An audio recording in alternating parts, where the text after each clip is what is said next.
Assalamualaikum warahmatullahi wabarakatuh. Innal hamdalillahi nahmaduhu wa nasta'inuhu wa nastaghfiruhu wa na'udzu billahi min shururi anfusina wa min sayyiati a'malina may yahdihillahu fala mudilla lahu wa may yudlil fala hadiyalah. Amma ba'du. Baiklah, yang terhormat pada Ibu Helna Nelis Dr. Helna Nelis MPD. Perkenalkan, nama saya Siti Nur Aziza dengan NIM 2312110156, kelas PAI 4E. Langsung saja, saya di sini akan mempresentasikan jawaban hasil ujian tengah semester pada mata kuliah pengembangan kurikulum. Baiklah, langsung saja untuk nomor 1 bagian A, yaitu jawabannya pengembangan kurikulum dimulai dengan analisis kebutuhan yang mencakup potensi siswa, tuntutan masyarakat, dan serta perkembangan dunia kerja. Lalu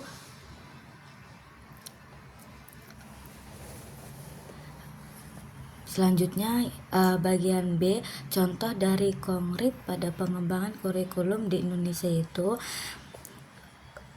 kurikulum yang pertama, setelah kemerdekaan ini masih sangat dipengaruhi sistem pendidikan Belanda dan juga Jepang, dan lebih menekankan sebuah pembentukan karakter, pendidikan watak, serta kesadaran bernegara dan bermasyarakat. Lalu selanjutnya nomor 2 bagian A. Jawabannya, guru sangatlah penting memahami konsep-konsep teknologi dalam kurikulum pendidikan ini, karena untuk meningkatkan efektivitas pembelajaran dan juga penguasaan teknologi.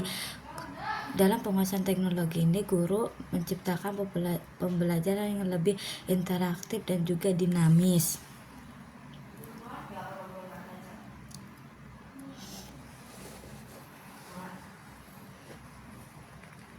Dan guru yang menguasai teknologi ini dapat menyiapkan siswa agar siap menghadapi tantangan global dan juga dunia kerja yang semakin digital pada zaman sekarang. Lalu bagian B, contohnya pemahaman guru terhadap konsep pendidikan, yaitu guru dalam kurikulum merdeka, contohnya di SDN 7 Simon Dalok berperan aktif mengintegrasikan teknologi dalam pembelajaran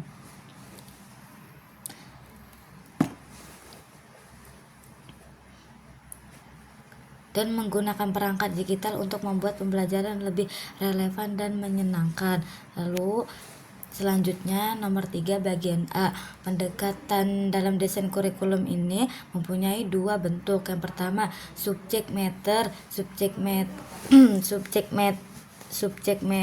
centered kurikulum, yang artinya kurikulum berbaris mata pelajaran.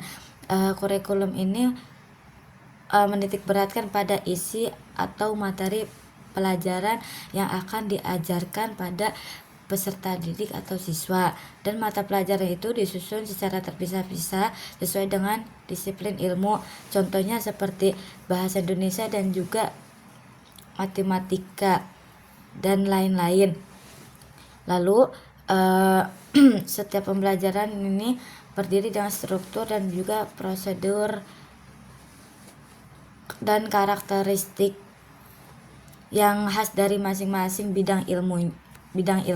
Lalu selanjutnya interdisciplinary kurikulum, yang artinya kurikulum interdisipliner, yaitu mata pelajaran yang saling berkaitan untuk membahas suatu tema atau masalah yang tertentu secara terpadu. Tujuannya itu untuk memberikan pemahaman yang lebih menyeluruh dan juga relevan.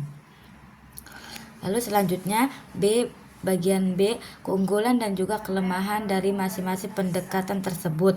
Yang pertama, dari pendekatan subject matter centered, keunggulannya struktur materi lebih jelas dan juga sistematis. Kelemahannya kurang relevan dengan kehidupannya, cenderung terpisah-pisah antara antara pelajaran. Lalu pendekatan kedua, interdisciplinary kurikulum. Keunggulannya yaitu membentuk siswa memahami keterkaitan antar bidang ilmu dan kehidupan nyata. Kelemahannya membutuhkan perencanaan dan kolaborasi guru yang lebih kompleks. Nomor 4 selanjutnya, pengertian landasan dari organisatoris. Pengertiannya itu adalah dasar yang berkaitan dengan bentuk organisasi penyelenggaraan pendidikan yang termasuk cara penyajian juga pengaturan isi bahan pelajaran dalam kurikulum. Lalu landasan ini mempertimbangkan bagaimana mata pelajaran disusun dan diorganisasikan pada peserta didik. Lalu contohnya itu di sebuah sekolah menengah pertama yaitu SMP, kurikulum disusun dengan mempertimbangkan struktur pembelajaran yang terintegrasi antara mata pelajaran dan kegiatan ekstrakurikuler. Misalnya materi IPA dan juga IPS disusun dalam semester yang terjadwal. Lalu selanjutnya nomor 5 bagian A, pengertian dan pentingnya prinsip relevansi dan pengembangan kurikulum. Prinsip dalam relevansi dalam pengembangan kurikulum ini harus sesuai dan selaras dengan kebutuhan masyarakat dan juga perkembangan ilmu pengetahuan dan teknologi atau disebut IPTEK.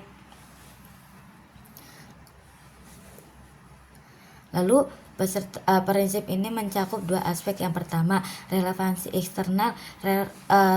Relevansi eksternal ini tujuannya kesesuaian antara tujuan, isi dan juga proses pembelajaran.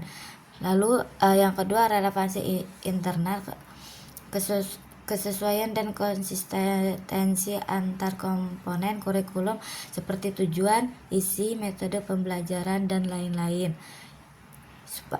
supaya dapat berjalan dengan efektif. Lalu bagian B contohnya dalam contohnya itu kurikulum merdeka.